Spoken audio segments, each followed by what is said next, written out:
And we're back to learning CapCut in year day 113. Somebody asked me in the comment section how to filter out multiple colors or make multiple colors transparent. I've shown you in an earlier video you can use the chroma key under video remove BG. Make sure that this eyedropper color picker tool is active, and then you can hover over the clip and select the color that you want to filter out.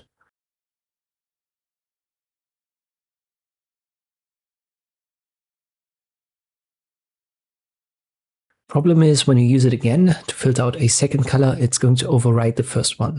You can see the white color here gets overwritten by this more pinkish one. So in principle you can only sample one color to make it transparent. Let us say we pick the bluish one here on the shirt, adjust it a bit using intensity, and then you're good.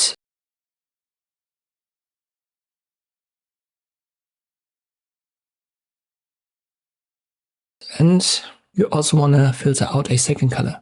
To do that, right click on your clip and then create a compound clip. So that's the important step here, right click compound clip, and then you can already see the chroma key is empty again. So you can check the box once more, filter a new color. Let's say again this pinkish color.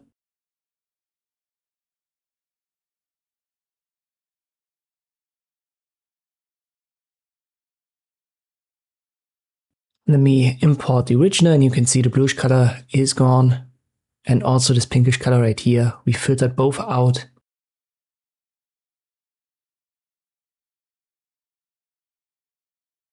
And you can do that as often as needed, so not just with two colors, but just right click again here, create another compound clip, and then the chroma key is empty again, and you could in principle add another one. Let's say the skin color here, light brown.